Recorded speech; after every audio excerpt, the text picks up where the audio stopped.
पृष्ठाय भूतले श्रीमते भक्ति वेदांत स्वामिनिति नामिने नमस्ते सरस्वते देवे गौरवाणी प्रचारिणे निर्विशेष शून्यवादे पाश्चात देश तारिणे जय श्री कृष्ण चैतन्य प्रभु नित्यानंद श्री अद्वैत गदाधर श्रीवासादि गौर भक्तवृंद हरे कृष्णा कृष्णा कृष्णा हरे हरे हरे राम राम राम हरे हरे। हरे कृष्णा। तो हम पढ़ रहे थे श्रीमद् भागवतम दूसरा स्कंद अध्याय 10 दूसरे स्कंद में अंतिम अध्याय में पहुंच गए हम। और आज हम पढ़ते हैं श्लोक संख्या 21 से। तो कल हम देख रहे थे कि देखिए भगवान के बिना कुछ भी नहीं कर सकते हम। भगवान देखते हैं इसलिए हम देख पाते हैं। सूर्य भगवान की आंखें हैं। हाँ, तो भगवान देखते हैं। सूर्य आता है तभी हमको दिखता है। आंखें होते हुए भी हम देख नहीं पाएंगे यदि सूर्य नहीं होगा, प्रकाश नहीं होगा तो। आपने सोची होत नहीं प्रभु सोची तत्काल है। हमारे ज्यादा सोचने से कुछ नहीं होता, लेकिन भगवान सोच लिए तो वो तुरंत हो जाते हैं। इसलिए जीवात्मा स्वतंत्र नहीं है कि हम जो चाहे मन के मालिक है जी, हम तो मन के मौजी हैं, जो चाहे वैसे करें। वो कर नहीं सकते हमेशा।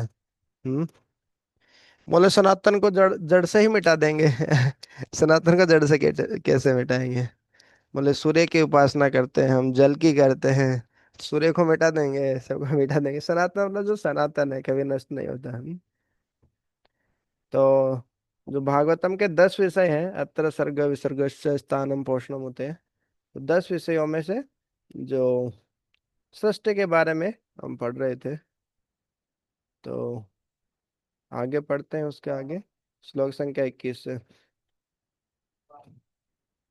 यदात्मने निरालोकम आत्मानं च दिदृक्षतः निर् निर्भिने ही निर्भिने ही अक्षिणितस्य ज्योतिष ज्योतिष चक्षुर गुणग्रह। तो पढ़ते हैं अभी अनुवाद और तात्पर्य। कृष्ण कृपा मूर्ति अभय चरणारविंद भक्ति वेदांत स्वामी श्रील प्रभुपाद जी के द्वारा दिए गए अनुवाद और तात्पर्य को आप में से कोई पढ़ना चाहेंगे?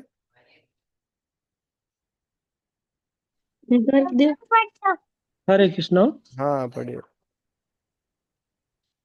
इस प्रकार जब सारी वस्तुएं अंधकार में विद्यमान थी तो भगवान की अपने आप को तथा जो कुछ उन्होंने रचा था उन सबको देखने की इच्छा हुई।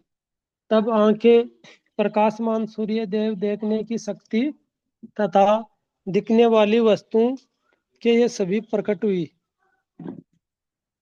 तात्पर्य यह ब्रह्मांड यथार्थ में घना अंधकार है और इसलिए समग्र सृष्टि तमस या अंधकार कहलाती है।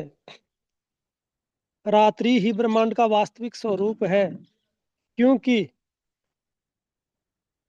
तब मनुष्य को कुछ कुछ भी नहीं दिखता, यहाँ तक कि वह स्वयं को भी नहीं देख सकता। भगवान ने अपनी अहेतु की कृपा से सर्वप्रथम अपने आप को तथा सारी सारी सृष्टि को देखना चाहा। इस तरह सूर्य प्रकट हुआ, समस्त जीवों में देखने की शक्ति उत्पन्न हुई और दिखने वाली वस्तुएं भी प्रकट हुई। इसका अर्थ यह हुआ कि सूर्य की सृष्टि के बाद ही सारा व्यवहार जगत दिखाई पड़ने लगा। हरे कृष्ण। हरे कृष्ण। तो ये शास्त्रों में तो अब हम थोड़ा पढ़ते बड़ा हैं, मत कर दियो। भौतिक जगत जो है वो क्या है? आओ जिन कॉल कर दियो। अंधकारमय है पूरा। अंधेरा ही अंधेरा है यहाँ पे। तो इसलिए बोलते हैं अस्तो माँ सदगम्य तमसो माँ ज्योतिर्गम्य। अस्तो ये असत है, टेम्परेरी है। तो टेम्परेरी से परमानेंट की तरफ जाना है, शाश्वत की तरफ जाना है। कुछ भी चीज यहाँ शाश्वत नहीं, सब टेम्परेरी। थोड़ा बहुत आना सुख मिलता है, फिर वो भी खत्म। कुछ भी चीज परमानेंट नहीं है। अज्ञान अज्ञान परमानेंट है यहाँ पे। दुख परमानेंट है, अज्ञान परमानेंट है। तो थोड़ा सा दुख कम होता है तो कभी कभी लगता है कि हाँ सुख मिल गया जीवन में। और हाँ, इसलिए शास्त्र में अस्तो माँ सद्गम्य तमसो माँ ज्योतिर्गम्य ओम ज्ञान तिमिरांधस्य ज्ञानांजन शलाकया। तो इसलिए बार बार प्रार्थना करते हैं कि इस भौतिक जगत रूपी जो अंधकार में हम फंसे हुए हैं, अज्ञान में जो है, ज्ञान नहीं होने से हमको लगता है कि यही तो बढ़िया है, भौतिक जगत तो बढ़िया है, भगवान का क्या, भगवान से क्या संबंध है, भगवान की क्या जरूरत है हमको, और भगवत धाम जाना भी क्यों। मतलब ये तो सब अच्छा ही चल रहा है। तो ये सब भी भ्रम है, अज्ञान है। तो वास्तव में इसी कारण भगवान यहाँ पे अपना हरि नाम रूपी, हाँ हरि नाम रूपी जो लाइट है वो दे देते हैं, अपना नाम देते हैं, अपनी लीलाएं करते हैं भौतिक जगत में आके। और शास्त्र हमारे पास में पहुंचा देते हैं, ताकि हमको ज्ञान का प्रकाश मिल सके। और बाहरी दृष्टिकोण से भी भगवान जब विराट पुरुष को देखने की इच्छा हुई तो सूर्यदेव प्रकट हुए हैं। तो जब उन्होंने, भगवान ने देखा पहले तो फिर हम देख पाते हैं ऐसा, नहीं तो आंखें होते हुए भी हम देख नहीं पाएंगे, अंधे हैं एक प्रकार से। तो ये भगवान की अहेतु की कृपा है। बौद्धमानस्य ऋषिभिः आत्मनः जिगृक्षतः कर्णौ च निर्भिद्येतां दिशः श्रोत्रम गुणग्रह। हम्म। महान ऋषियों द्वारा जानने की इच्छा विकसित होने से कान कान सुनने की शक्ति, सुनने के अधिष्ठाता देव तथा सुनने की वस्तुएं प्रकट हुई। ऋषिगण आत्मा के विषय में सुनना चाह रहे थे। तात्पर्य, जैसा कि भगवत गीता में कहा गया है, ज्ञान के द्वारा प्रत्येक वस्तु के आश्रय रूप परमेश्वर के विषय में जानने का प्रयत्न करना चाहिए। ज्ञान का अर्थ केवल उन प्राकृतिक नियमों का ज्ञान नहीं जो भगवान के निर्देश से कार्य कर रही है। विज्ञानी प्रकृति में कार्यशील भौतिक नियमों के विषय में जानने के लिए उत्सुक रहते हैं। वे अपने से दूर अन्य ग्रहों में घटित होने वाली घटनाओं के विषय में रेडियो तथा टेलीविजन द्वारा सुनने के लिए उत्सुक रहते हैं, किंतु उन्हें यह समझना चाहिए कि भगवान ने सुनने की शक्ति तथा के उपकरण सुनने के उपकरण उन, उन्हें अपने विषय में या भगवान के विषय में सुनने के लिए ही प्रदान किए हैं। दुर्भाग्यवश सुनने की शक्ति का गलत प्रयोग सांसारिक विषयों संबंधी शब्दों के सुनने में किया जाता है। महान ऋषिगण वैदिक ज्ञान के द्वारा केवल ईश्वर के विषय में सुनने की इच्छा रखते थे। श्रवण द्वारा ज्ञान ग्रहण करने की शुरुआत यही है। हरे कृष्ण। हरे कृष्णा। तो ये भागवतम के शुरुआत में ही हम देखे थे, श्रोतव्यादिनि राजेंद्र नृणाम संति सहस्त्रशः। हम्म। श्रोतव्यादिनि राजेंद्र नृणाम संति, अरे जो भौतिक लोग हैं उनके पास में सुनने के लिए हजारों विषय हैं। ये पॉलिटिक्स बंगाल में ये हुआ, तमिलनाडु में ये हो रहा है यहाँ पे ये हो रहा है तो दुनिया भर की बातें करेंगे दिन भर बैठे बैठे। ठीक है, थोड़ा जानकारी रखना चाहिए, कोई पाप नहीं है, समस्या नहीं है। हाँ, लेकिन पूरे दिन भर वही चर्चा करना है हम, और भगवान को भूल ही जाना है। ये तो बहुत ही अज्ञान अज्ञान है, मूर्खता है वास्तव में। तो भगवान जब ये इंद्रिया इंद्रिया जो बनाई, सुनने की शक्ति जब दिए हमको, तो इसी आशा से दिए, इसी प्रयोजन से दिए कि हम भगवान के विषय में सुनेंगे। देखिए ऋषिगण आत्मा के विषय में सुनना चाह रहे थे। और हम शरीर के बारे में सब कुछ सुनना चाहते हैं, शरीर और शरीर से संबंधित। हाँ, तो वास्तव में असली प्रयोजन यही था। हम्म। वस्तुनो मृदु काठिन्य लघु गुरुवोष्ण शीतताम जिगृक्षत्वसंग निर्भीना तस्याम रोम महीरुहा तत्र चांतर बहिर्वातस तौचा लब्ध गुणोवृतः। हम्म। जब पदार्थ के भौतिक गुणों यथा कोमलता, कठोरता, उष्णता, शीतलता, हल्कापन तथा भारीपन को देखने की इच्छा हुई, तो अनुभूति की पृष्ठभूमि त्वचा, त्वचा के छिद्र, रोम तथा उनके अधिष्ठा देवों वृक्षों की उत्पत्ति हुई। त्वचा के भीतर तथा बाहर वायु की ही खोल है, जिसके माध्यम से स्पर्श का अनुभव होने लगा। तात्पर्य: पदार्थ की कोमलता जैसे भौतिक गुण इंद्रिय अनुभूति के विषय हैं। अतः भौतिक ज्ञान स्पर्श का विषय है। पदार्थ का ताप हाथ से स्पर्श करके जाना जा सकता है। किसी वस्तु का भार उसको हाथ में उठाकर ज्ञात किया जा सकता है, जिससे उसके भारीपन या हल्केपन का अनुमान लग सकता है। शरीर की त्वचा, छिद्र, रोमकूप तथा रोम, यह सब स्पर्श के अन्य आश्रित है। त्वचा के बाहर तथा भीतर बहने वाली वायु भी स्पर्शेंद्रिय का एक माध्यम है। यह स्पर्श इंद्रिय ज्ञान का स्रोत भी है। इसलिए यह सुझाया जाता है कि जैसा ऊपर वर्णित है, भौतिक या शारीरिक ज्ञान आत्मज्ञान के अधीन है। आत्मज्ञान बढ़कर व्यावहारिक ज्ञान हो सकता है, किंतु भौतिक ज्ञान कभी आत्मज्ञान नहीं बन सकता। किंतु शरीर के रोमों तथा पृथ्वी के शरीर पर उगी वनस्पति में निकट का संबंध है, जैसा तृतीय स्कंद में कहा गया है। वनस्पतियां त्वचा के लिए पोषक है, भोजन के रूप में तथा औषधि के रूप में भी। त्वच मस त्वच मत्स्य विनिर्भिन्नाम विविशुर्धिष्ण्यम औषधि है। हरे कृष्ण। हरे कृष्णा।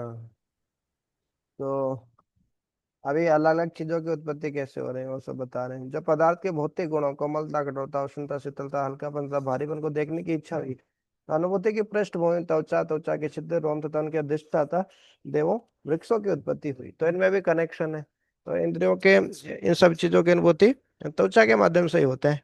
जब हम उठाते हैं तो हाथ से उठाते हैं तो पता, टच करते हैं तो कोई कोमल है कि कठोर है। और स्पर्श से पता चलता है कि उष्ण है कि शीतल है, हल्का है कि भारी है। तो इन सबकी उत्पत्ति हुई। और इन्हीं के अधिष्ठाता देवता है वृक्ष। तो वृक्ष का और त्वचा का, इनका भी संबंध है। क्यों? क्योंकि जो विराट पुरुष है उनकी त्वचा ही, और उनकी जो त्वचा है, जो चमड़ी है, उन पे जो छेद है, जो रोम है, बाल है, वो सभी वनस्पति है, उनका कनेक्शन है। इसी कारण त्वचा के लिए ये सब जो वनस्पति होती है वो पोषक है, भोजन के रूप में तथा औषधि के रूप में भी है। ये जो है इनका कनेक्शन है आपस में, त्वचा और ये औषधियों का। त्वचमयस्य त्वचम अस्य विनर्भिनाम विवि सुरधिष्णयम औषधि। तो वो इसमें बताएं। फिर लास्ट में बता रहे हैं, भौतिक या शारीरिक ज्ञान आत्मज्ञान के अधीन है।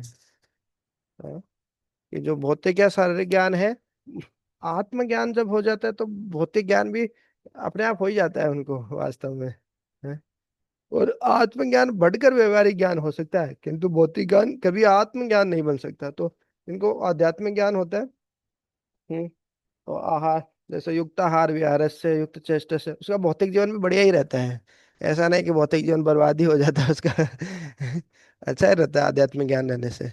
और साथ साथ में फिर आध्यात्मिक ज्ञान है तो वो तो आत्मा के स्तर पे है। उससे तो फिर वो भगवत धाम जा ही सकता है, जीवन की सफलता प्राप्त कर ही सकता है। और साथ साथ में भौतिक जीवन भी अच्छे से बिता सकता है। दोनों ही फायदा है। हस्तौरुरु हतुह तस्य नाना कर्म चिकीर्षया तयोस्तु बलवान इंद्र आदानम उभय आश्रयम। हम्म। तत्पश्चात परम पुरुष को नाना प्रकार के कार्य करने की इच्छा हुई, तो दो हाथ तथा उनकी नियामक शक्ति एवं स्वर्ग के देवता इंद्र के साथ ही दोनों हाथों तथा देवता पर आश्रित कार्य भी प्रकट हुए। तात्पर्य: हम यह देख सकते हैं कि जीवात्मा की इंद्रियां किसी भी अवस्था में स्वतंत्र नहीं रहती। भगवान को इंद्रियों का स्वामी ऋषिकेश कहा गया है। इस प्रकार जीवात्माओं की इंद्रियां भगवान की इच्छा से प्रकट होती है और प्रत्येक अंग किसी न किसी विशेष देवता द्वारा नियंत्रित होता है। अतः कोई भी अपने को इंद्रियों का स्वामी नहीं कह सकता। जीवात्मा इंद्रियों द्वारा नियंत्रित है, इंद्रिया देवताओं द्वारा नियंत्रित है और देवता परमेश्वर के दास होते हैं। सृष्टि की यही व्यवस्था है।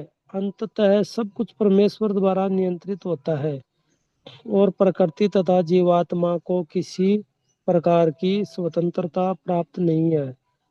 जो मोहग्रस्त जीवात्मा अपने को अपनी इंद्रियों का स्वामी होने का दावा करता है वह भगवान की बहिरंगा शक्ति के चुंगल में रहता है।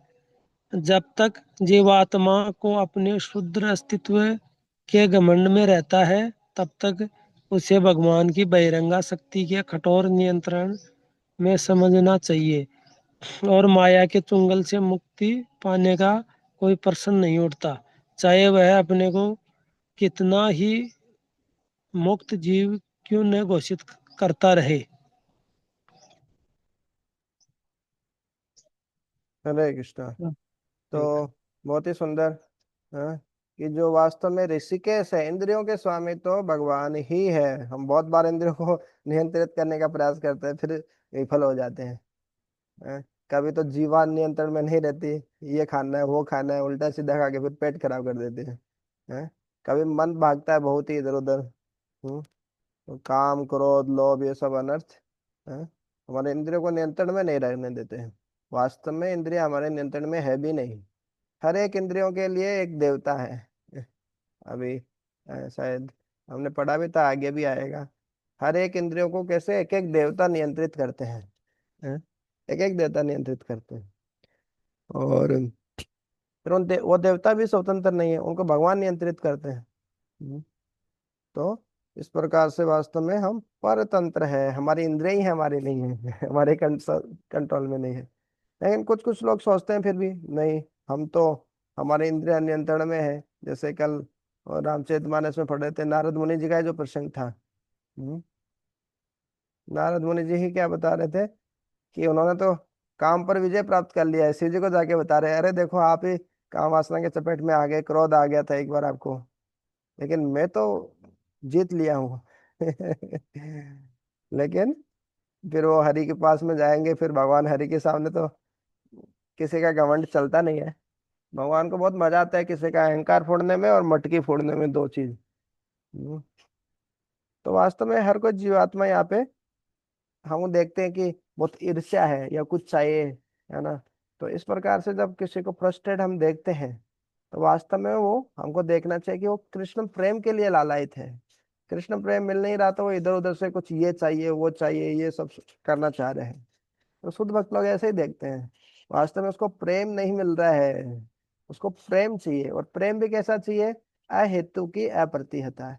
ऐसा प्रेम चाहिए जो निस्वार्थ प्रेम हो। लोगों को ऐसा निस्वार्थ प्रेम नहीं मिलता, उसकी तलाश में इधर उधर बहुत कुछ करते हैं लोग, बहुत क्या कुछ नहीं करते हैं। और अप्रतिहता, वो टूटना नहीं चाहिए, लेकिन भौतिक जगत में वो संभव नहीं है। तो उसी हर किसी को वो प्रेम की ही तलाश में है। वो नहीं मिलता तो लोग अलग नाना प्रकार से भ्रमित लगते हैं कि ये चीज ये चाहिए वो चाहिए, हैं? और बहुत सारा कुछ करना चाहते हैं, लेकिन उससे फिर कभी भी संतुष्ट नहीं हो पाते। हम्म। गतिम जिगीषतः पादौ नुरुहाते अभिकामिकाम पदभ्याम यज्ञः स्वयं स्वयं हव्यम कर्मभिः क्रियते नृभिः। हम्म।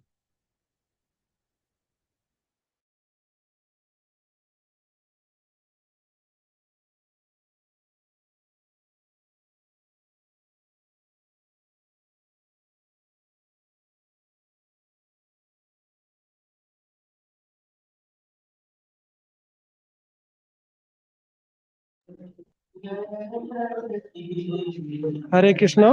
हाँ, मैं पढ़ू क्या? हाँ, ठीक। थोड़ा थोड़ा सा काम की वजह से बिजी है। Okay okay. हरे ओके, कौन और कौन पढ़ सकते हैं? पढ़िए, और कोई पढ़ सकते हैं तो।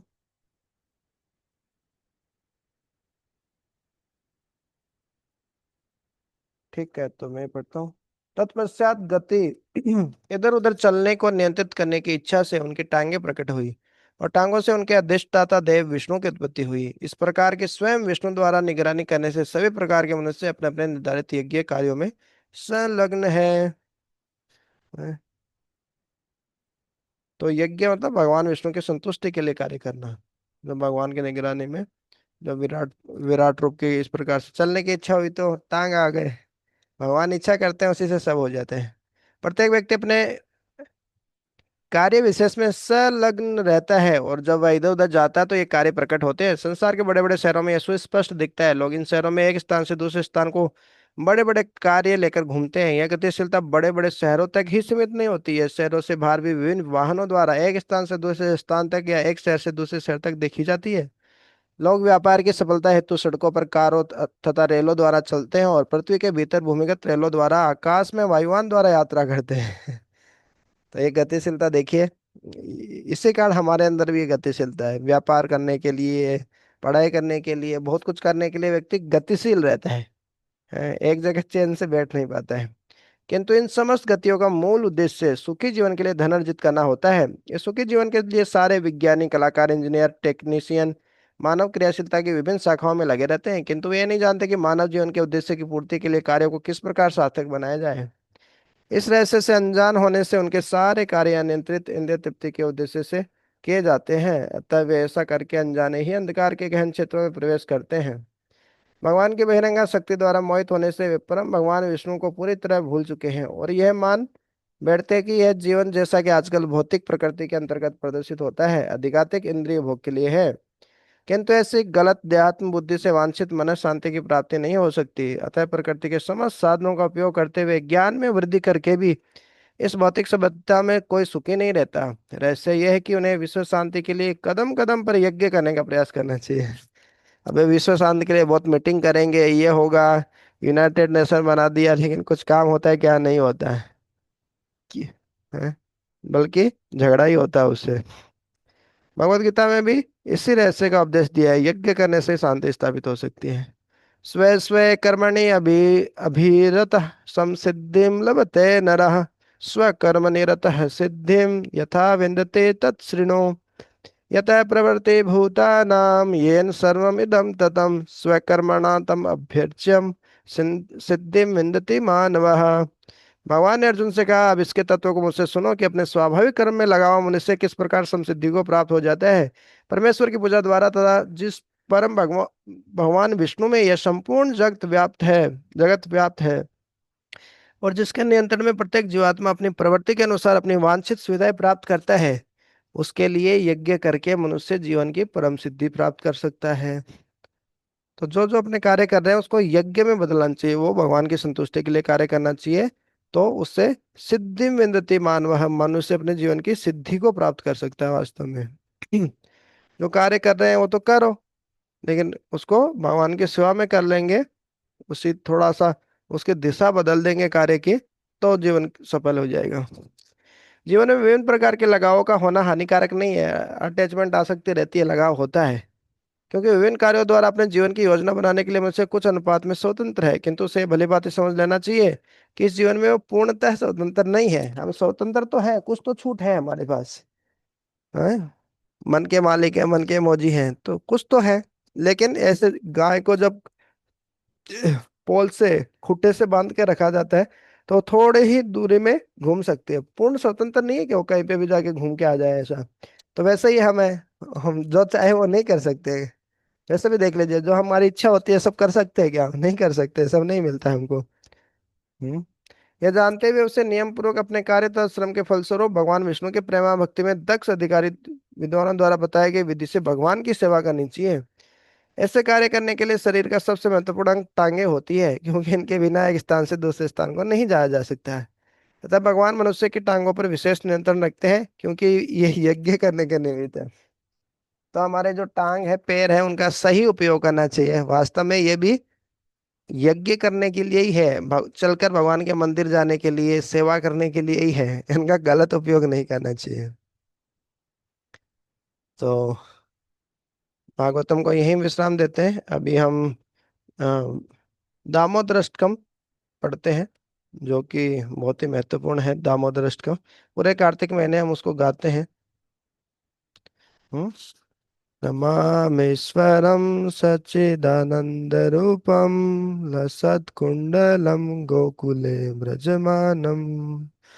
तो ये दो हमने कल पढ़ लिए थे, आज तीसरा पढ़ते हैं। तो हम कल देख रहे थे कि भगवान की दामोदर लीला, कि भगवान मटके फोड़ दिए हैं और कानों में कुंडल पहने हैं, इधर उधर गोकुल में भ्रमण कर रहे हैं। वो तो बहुत ही सुंदर लग रहा है इधर से। हैं। और यशोदा माई के भय से उखल से दूर भाग रहे हैं धाव मानव। और जो माता यशोदा है उससे तेज दौड़ के उनको, दामोदर को, भगवान को पकड़ लेती हैं।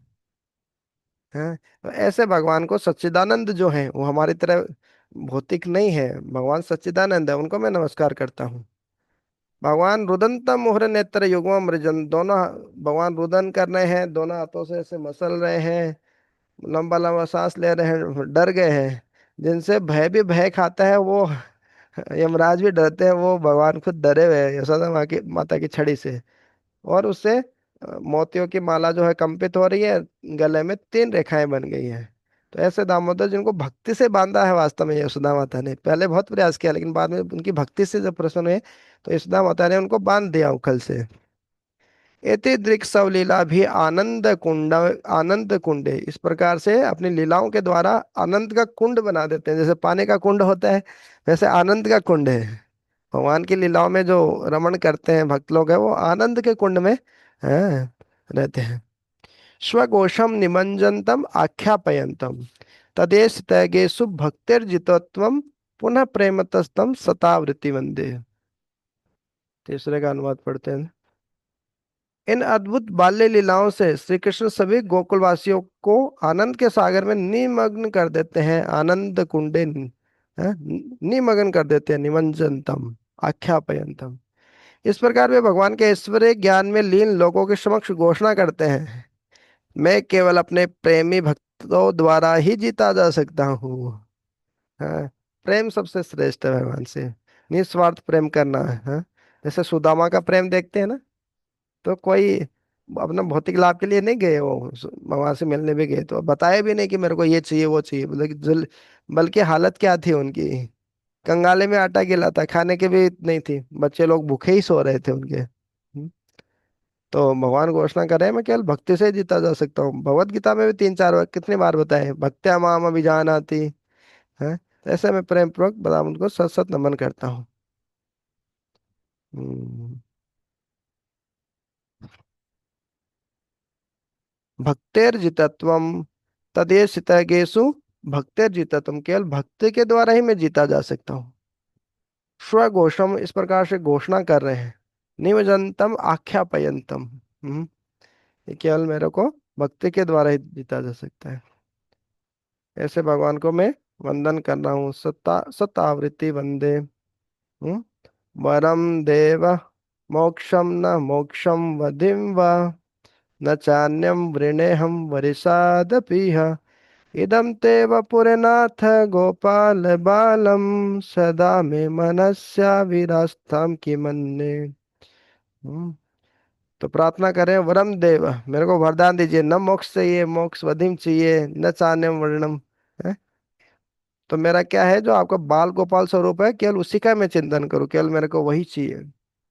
हे भगवान, यद्यपि आप सभी प्रकार के वर देने में सक्षम है, वरम देवा, लेकिन न मोक्षम न मोक्ष वधिमा, न तो मुक्ति की इच्छा करता हूं मैं, न वैकुंठ निवास की, और न ही किसी अन्य वरदान की आशा करता हूँ। शुद्ध भक्त होता है भगवान से केवल सेवा की आशा करता है। हे भगवान, जन्म जन्मांतर तक मैं आपकी सेवा करूं।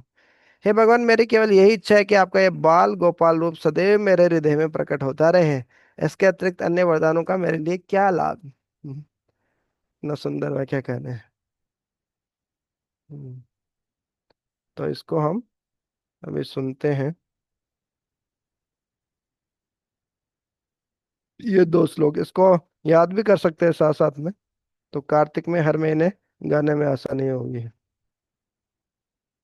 इति दृक्षालीलाभिरानन्दकुण्डे सघोषं निमज्जन्ताम् अख्यापयन्ताम्। इति दृक्षालीलाभिरानन्दकुण्डे सघोषं निमज्जन्ताम् अख्यापयन्ताम्। तदेशिताग्निषु भक्तैर्जितात्ताम् पुनः प्रेमतास्तां शतावृत्ति वन्दे।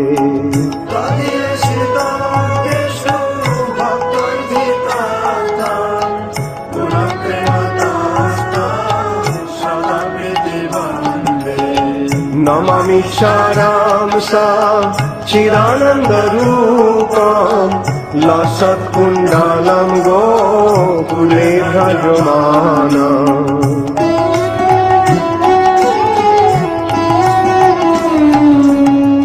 वरं देवमोक्षं न मोक्षवधिं वा न चान्नं वृणेऽहं वरेषदपीह।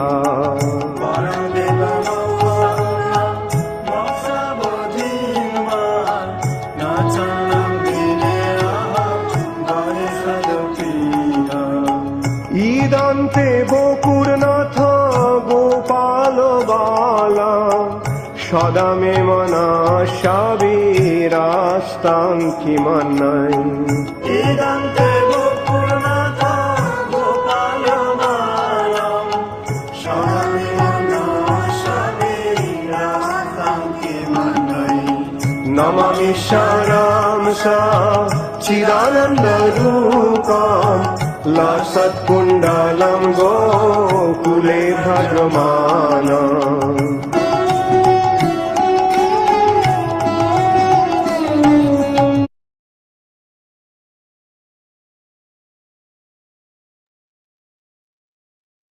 हरे कृष्णा। तो प्रभु जी हमारे साथ में है, सही टाइम पे एकदम कनेक्ट हो गए। तो अभी प्रभु जी से सुनते हैं श्री रामचरितमानस। हरि बोल। कल हरे कहाँ तक कृष्णा प्रभु जी, प्रणाम। दंडवत प्रणाम प्रभु जी। कल कहाँ तक हो गया था? 31 तक, 131 तक पढ़ अच्छा। लिया था। जी जी। क्षमा प्रार्थी हूँ, थोड़ा विलंब हो गया ज्वाइन करने में। श्रील प्रभुपाद जी की जय, सियावर रामचंद्र भगवान की जय, वीर शिरोमणि हनुमान जी महाराज की जय, संवेद भक्त वृंद की जय। हरे कृष्णा। जैसा कि कल हमने पठन किया था, सुना था कि किस प्रकार से भगवान नारायण ने देवर्षि नारद को जो अभिमान हो गया था, जो गर्व हो गया था, उसके लिए, उसको मिटाने के लिए एक अत्यंत सुंदर सुरम्य नगर की स्थापना की थी, जिसकी शोभा वैकुंठपुरी से भी अत्यधिक सुंदर लग रही थी। और उसमें कामदेव और माता रति के समान सुंदर नर नारी उसमें रच दिए गए थे। इस प्रकार से जब नारद जी ने उस पुरी में प्रवेश किया तो उन्होंने देखा कि उसकी अप्रतिम सुंदरता थी। जब उन्हें ज्ञात हुआ कि यहाँ के राजा जो शील निधि है, वो अपनी अत्यंत रूपवती कन्या, जिसका नाम विश्व मोहिनी था, उसका स्वयंवर रचने जा रहे हैं, और वे अपने वर को वरने के लिए जो है उस स्वयंवर में तत्पर थी। तो इस प्रकार से नारद जी के मन में मोह उत्पन्न हो गया और वे भगवान की माया से प्रेरित होकर के ऐसा विचार उनके मन में आया कि क्यों न मैं भी इस नगर में प्रवेश करके। तो जब वे राजा के वहां पहुंचते हैं तो राजा ने बड़ा स्वागत किया और फिर कहा कि हे मुनि, मेरी ये जो कन्या है, आप जरा इसके गुण दोष विचार करके बताइए। जैसे ही उन्होंने, नारद जी ने देखा, देवर्षि नारद ने, तो उन्होंने देखा कि यह कन्या जिसका वर्ण करेगी वह अजय होगा, अमर होगा। और इस प्रकार से उनके मन में लालच उत्पन्न हुआ कि क्यों ना मैं ही इस प्रकार का रूप प्राप्त कर लूं कि ये कन्या मुझे ही वर ले। लेकिन जब उन्होंने देखा कि जब तब से तो इतना शीघ्र ये हो नहीं सकता, तो फिर उन्होंने कहा कि किस प्रकार से ये उपाय किया जाए कि यह कन्या मुझे ही वर्ण करे। यही अवसर चाहिए परम शोभा रूप विशाल, जो बिलो की रिझे कुंवरी, तब मैं ले जयमाल। इस समय तो बड़ी भारी शोभा और विशाल सुंदर रूप चाहिए, जिसे देखकर राजकुमारी मुझ पर रीझ जाए और तब जयमाल मेरे गले में डाल दे। ऐसा देवर्षि विचार करने लगे। हरिसन मांगो सुंदरताई, होई जात गहरुअति भाई, मोरे हित हरि सम नहीं को, एहि अवसर सहाय सोई हो। एक काम करूं कि भगवान से सुंदरता मांगू, पर भाई उनके पास जाने में तो बहुत देर हो जाएगी, किंतु श्री हरि के समान मेरा हितु भी कोई नहीं है, इसलिए इस समय वे ही मेरे सहायक हों। देवर्षि नारद जी सोच रहे हैं कि भगवान से अपनी सुंदरता मांग लूं कि वे उनका रूप मुझे प्रदान कर दें। बहुविधि विनय कीन ते ही काला, प्रगटे प्रभु कौतुकी कृपाला, प्रभु बिलो की मुनि नयन जुड़ाने, हो यही काजु ही ये हर्षाने। उस समय नारद जी ने भगवान की बहुत प्रकार से विनती की, तब लीलामय कृपालु प्रभु वहीं प्रकट हो गए। स्वामी को देखकर नारद जी के नेत्र शीतल हो गए और वे मन में बड़े ही हर्षित हुए कि अब तो काम बन ही जाएगा। अति आरती कही कथा सुनाई, करहु कृपा करी हो सहाई, आपन रूप देहु प्रभु मोही, आन भांति नहीं पावऊं ओही। नारद जी ने बहुत आर्त दीन होकर सब कथा कह सुनाई और प्रार्थना की कि कृपा कीजिए और कृपा करके मेरे सहायक बनिए। प्रभु आप अपना रूप मुझको दीजिए, और किसी प्रकार मैं उस कन्या को नहीं पा सकता। नारद जी के मन में जो है वही बात चल रही थी कि वह किसी प्रकार से कन्या मुझे वर ले, और इसलिए वो भगवान से प्रार्थना करते हैं कि प्रभु आप अपना रूप मुझे दे दीजिए। जही विधि नाथ होई हित मोरा, करहु सो बेगी दास में तोरा, निज माया बल देखी विशाला, ही हंसी बोले दीन दयाला। हे नाथ, जिस तरह मेरा हित हो आप वही शीघ्र कीजिए। मैं आपका दास हूँ। अपनी माया का विशाल बल देख दीन दयालु भगवान मन ही मन हंसकर बोले। नारद जी ने कहा कि जिसमें मेरा हित हो प्रभु वही कीजिए, और हमारा भी भाव यही होना चाहिए कि जिसमें हमारा हित हो प्रभु आप वही कीजिए।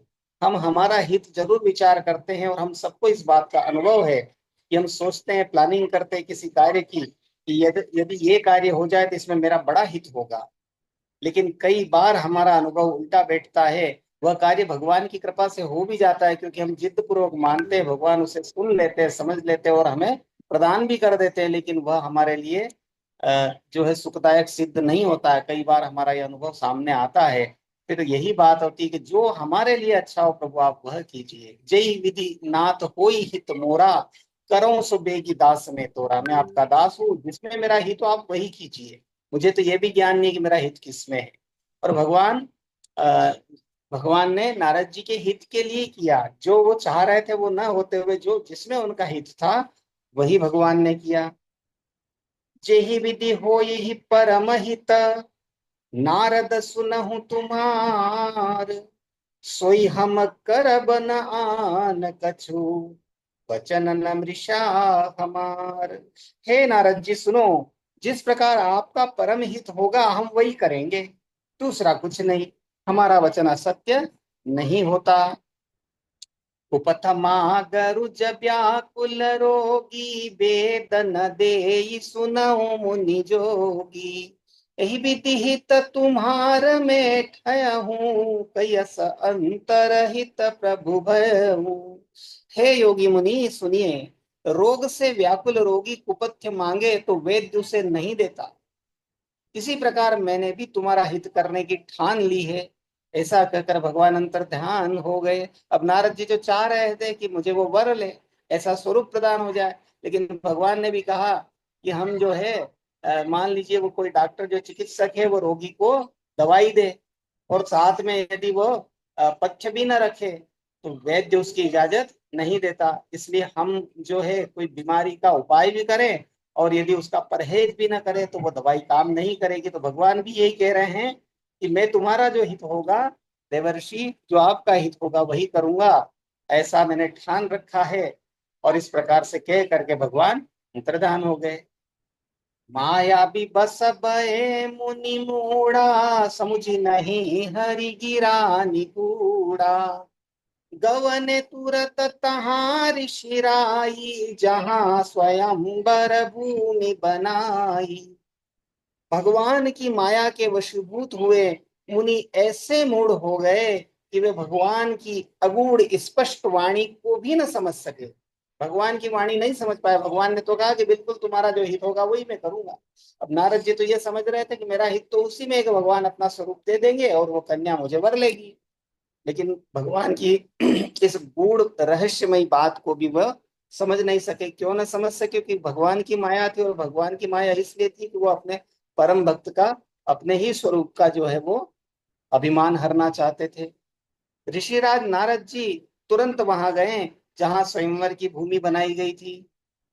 निज निज आसन बैठे राजा, बहु बनाव करि सहित समाजा। मुनि मन हर्ष रूप अति मोरे, मोहित जी आनई बर जुम्न भोरे। राजा लोग खूब सज धज कर समाज सहित अपने अपने आसन पर बैठे थे। मुनि नारद मन ही मन प्रसन्न हो रहे थे कि मेरा रूप बड़ा सुंदर है, मुझे छोड़ कन्या भूल कर भी दूसरे को न वरेगी। वो तो ये सुनिश्चित हो गए थे कि भगवान ने मुझे अपना स्वरूप प्रदान कर दिया है, मुझसे अधिक सुंदर तो कोई इस यहाँ इस सदन में है ही नहीं, इसलिए निश्चित रूप से वह कन्या मुझे ही वरेगी। इस प्रकार से पूर्ण रूप से आश्वस्त होकर के मुनि भी वहां पर विराज गए। मुनिहित कारण कृपा निधाना, दिन कुरूप न जाई बखाना। सो चरित्र लखी काहू न पावा, नारद जानि सबहि सिर नावा। कृपा निदान भगवान ने मुनि के कल्याण के लिए उन्हें ऐसा कुरूप बना दिया कि जिसका वर्णन नहीं हो सकता। पर यह चरित्र कोई भी न जान सका। सबने उन्हें नारद ही जानकर प्रणाम किया। भगवान ने नारद जी के हित के लिए, कल्याण के लिए उन्हें कुरूप बना दिया ताकि वो कन्या जो है विश्व मोहिनी राजकुमारी उनको न वरे। अब जब जो भी उन्हें देख रहे थे तो सब उनको नारद जी ही दिखाई दे रहे थे। और नारद जी ऐसा सोच रहे थे कि मैं तो श्री हरि जो भगवान का रूप है वो प्राप्त कर चुका हूँ। या नारद जी को पता नहीं था कि मुझे भगवान ने किस प्रकार का रूप प्रदान किया है। इस प्रकार से सभी लोगों ने नारद जी समझ करके उनको प्रणाम किया। रहे तहां दुई रुद्रगण, ते जानई सब भेव। विप्र बेश देखत फिरहि, परम कौतुकी तेव। वहां दो शिव जी के गण भी थे। वे सब भेद जानते थे और ब्राह्मण का वेश बनाकर सारी लीला देखते फिरते थे। वे भी बड़े मोजी थे।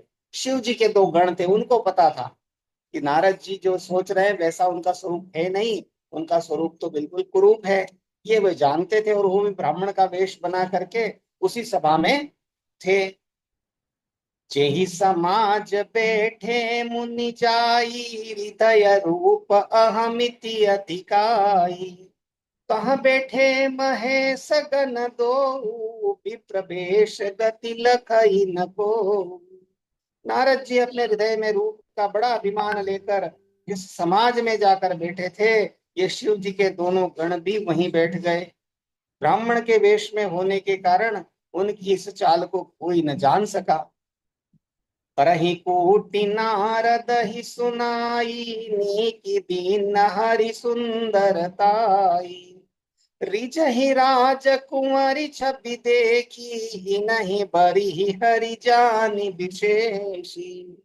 वे नारद जी को सुना सुना कर व्यंग्य वचन करते थे। भगवान ने इनको अच्छी सुंदरता दी है, इनकी शोभा देखकर राजकुमारी रीझ ही जाएगी और हरि वानर जानकर इन्हीं को खास तौर से वरेगी। शिव जी के गण इस प्रकार से बोल रहे थे।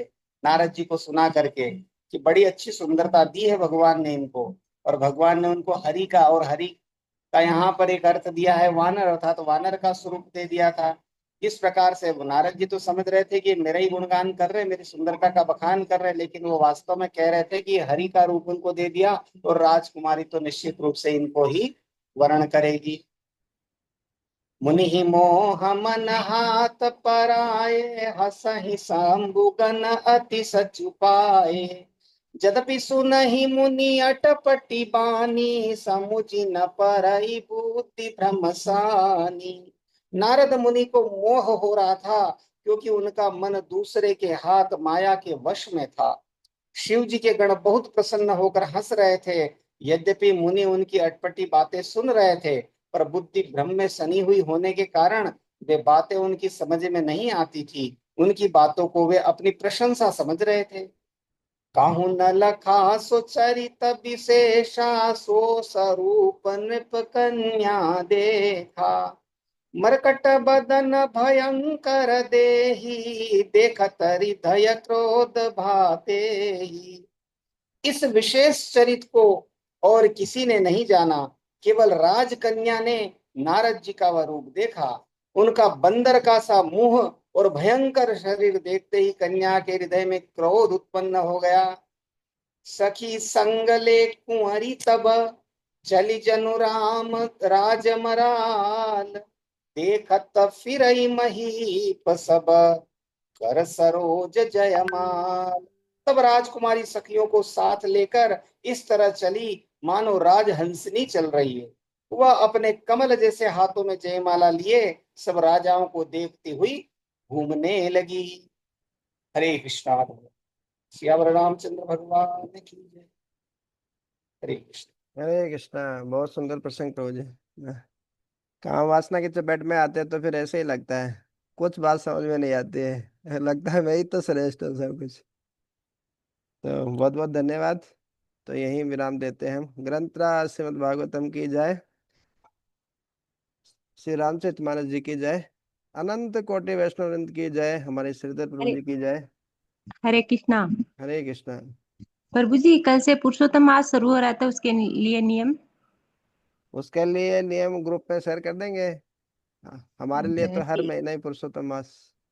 हरे हाँ। कृष्णा, दंडवत प्रणाम। मैं एक अभी एक क्लास होगी माता जी 9 बजे, उसकी लिंक जी। मैं अपने इस ग्रुप में शेयर कर दूंगा। हाँ हाँ। आज उसमें विशेष तौर पे पुरुषोत्तम मास के विषय में बातें बताई जाएगी। आप ठीक ज्वाइन है। कर सकते हैं 9 बजे। हरे बहुत कृष्ण। अच्छा। जी प्रभु जी, हरे कृष्णा।